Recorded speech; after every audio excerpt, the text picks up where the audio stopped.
Buen día al programa, a la audiencia. Buen día.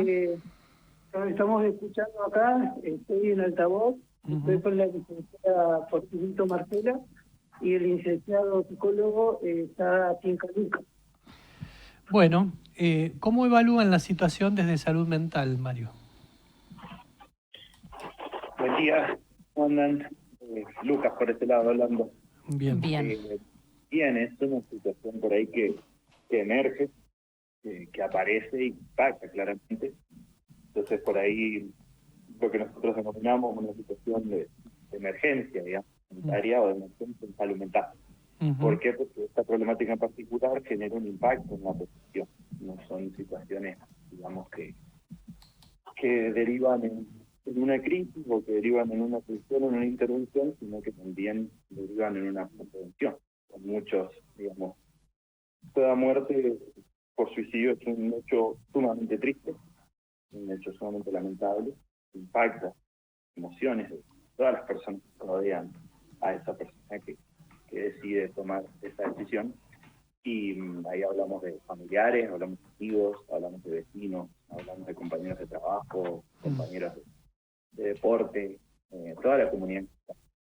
Todos nos preguntamos como actores o protagonistas de esta comunidad qué pudimos haber hecho diferente, cómo se pudo haber prevenido. Esa por ahí la intención también de esta comunicación, poder hablar un poco sobre la prevención del suicidio, siendo que estamos también ahí cercanos al 10 de septiembre, que es el Día Internacional y el Día Nacional de la Prevención del Suicidio. ¿Y cómo se hace prevención del suicidio? Bien, lo primero es lo que, en vez de dejarlo en interrogativo, es una afirmación. Es decir, el suicidio se puede prevenir. Hay 4 ejes fundamentales que son las intervenciones basadas en evidencia, que están comprobadas, que dan resultados en la prevención, que implica, bueno, la disminución de elementos o situaciones por los cuales las personas pueden llevar al acto, armas, homicidas, etcétera. Todo tipo de elementos que pueda llegar. Una de las intervenciones es la más de sentido común, por así decir.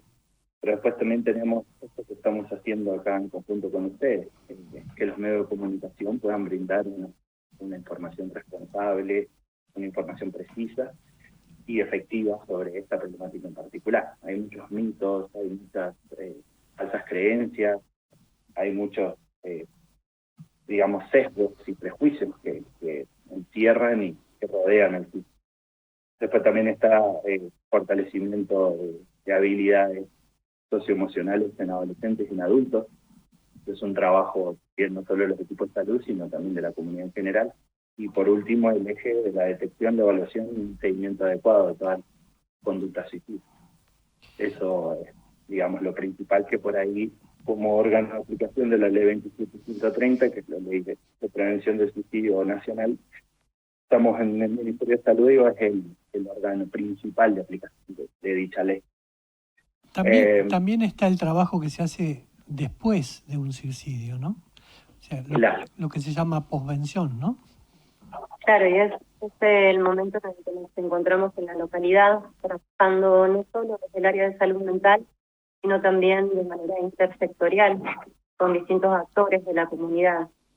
Desde que se dieron estas situaciones en la localidad, desde el área de salud mental, nos pusimos en contacto y nos encontramos con distintos referentes comunitarios, tanto de las iglesias como los de la municipalidad, defensa civil, bomberos. La verdad que tuvimos una gran convocatoria para poder encontrarnos con los distintos actores y empezar a trabajar en esto que llamamos la posvención, ¿sí? La idea es poder acompañar a las personas que se vieron afectadas con estas muertes, no solo como familiares, sino también amistades, compañeros de trabajo, incluso gente que no sea tan allegada, pero comunitariamente esto está teniendo un impacto.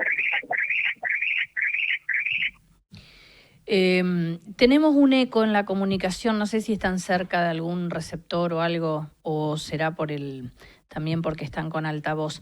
Quería hacerte un comentario respecto a lo que decía Lucas recién.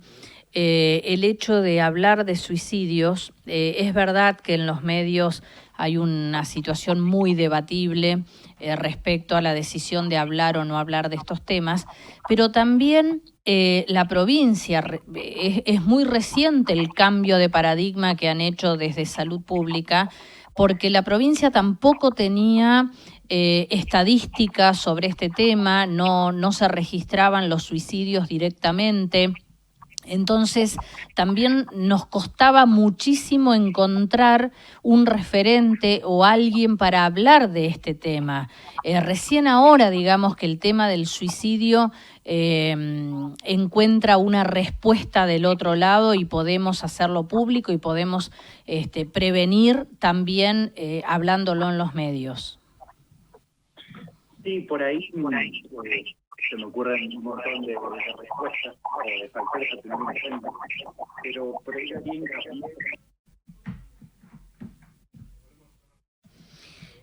sí, ahí los escucho de vuelta. Ahí estamos mejor.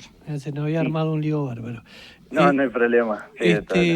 La comunicación de lejos. Sí, lo que hacía referencia a Lucy es que hasta hace poco la política oficial en Neuquén era informar lo menos posible y ahora se ha producido un cambio incluso desde la estadística, ¿no? Que se registra de otra manera todo este tipo de situaciones.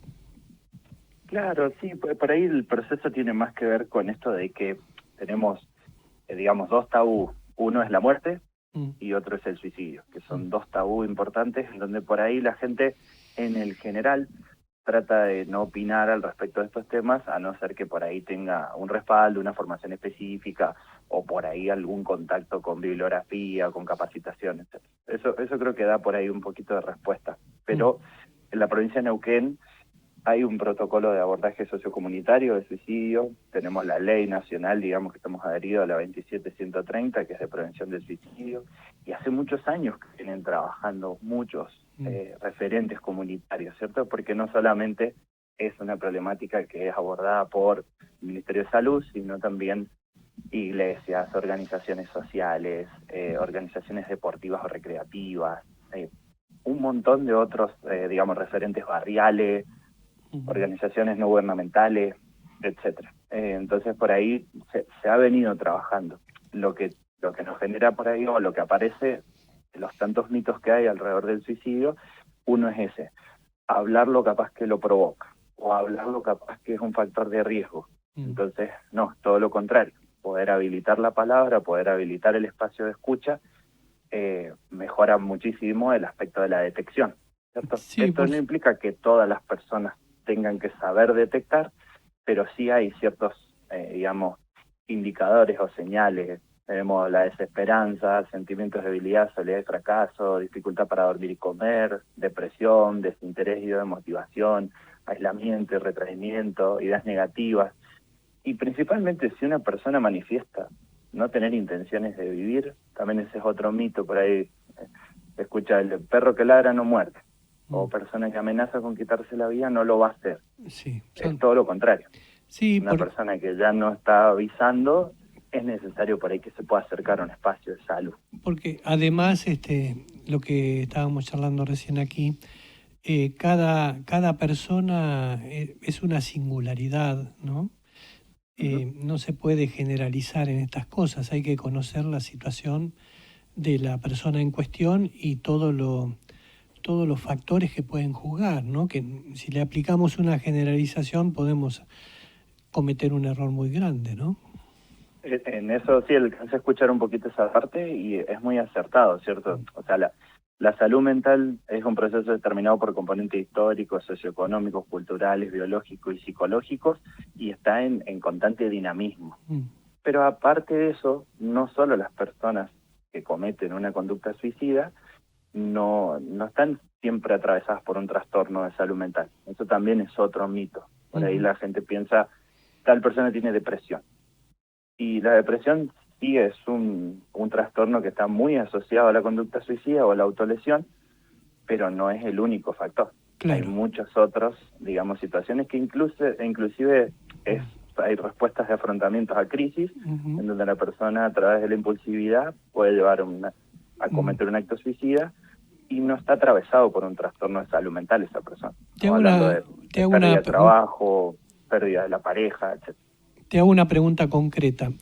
Nosotros nos enteramos de lo que había sucedido, en realidad a partir de una convocatoria de iglesias que iban a realizar una actividad específica y dirigida a esta situación en Rincón de los Sauces.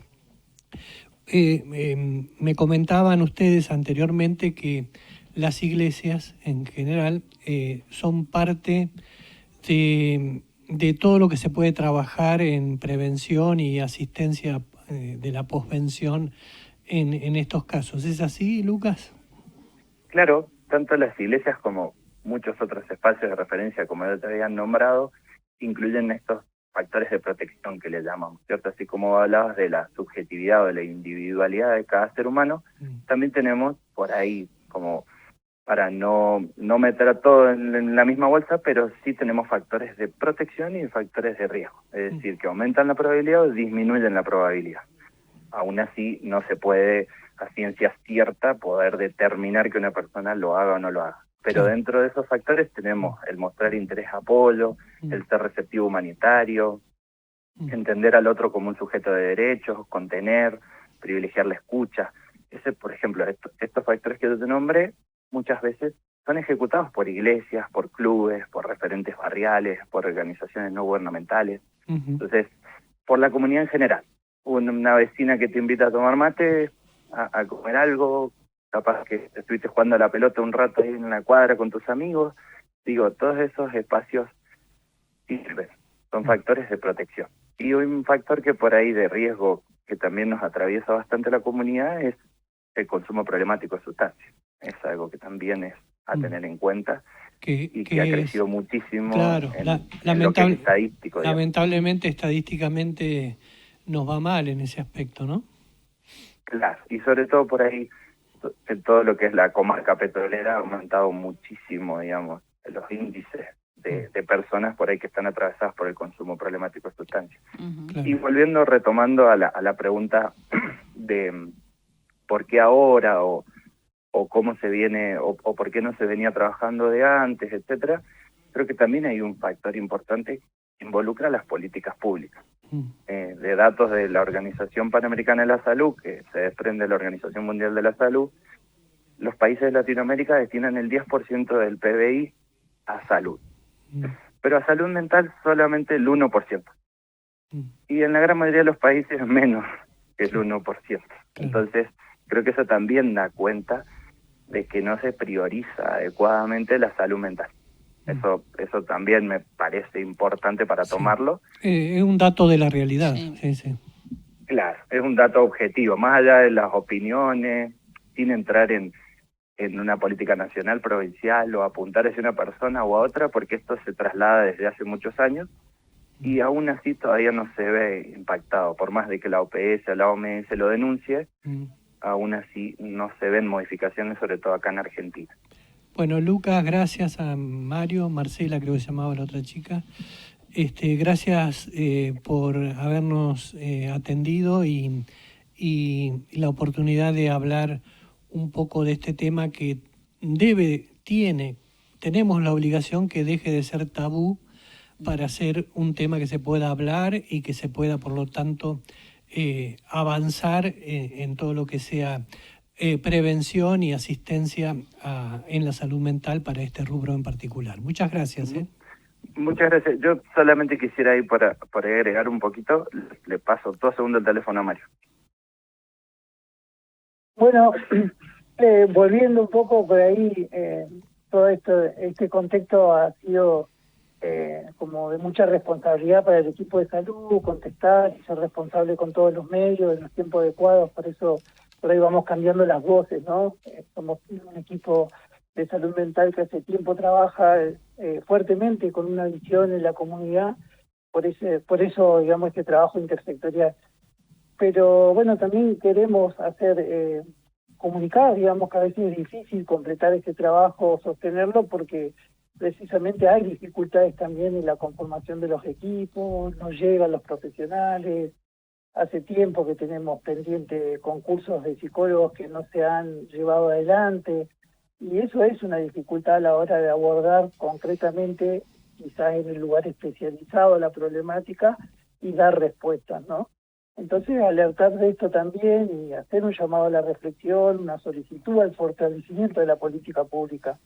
Nosotros entendemos que las acciones que se han brindado a nivel comunitario y que tienen que ver con el fortalecimiento quizás de la espiritualidad, la oración, las iglesias, convocando a un gran encuentro en el día de ayer, nosotros queremos sumar a eso, fortalecer desde el Estado la política pública con presupuesto. Y esto es que se completen los equipos, que salgan los cargos que están pendientes, que podamos llamar a los concursos correspondientes de ese faltante, que el presupuesto acompañe las acciones de prevención y promoción en los barrios, con las instituciones. Eso también le daría fortaleza a un sistema de salud que lo necesita y que es necesario, digamos, que lo podamos decir también, ¿no?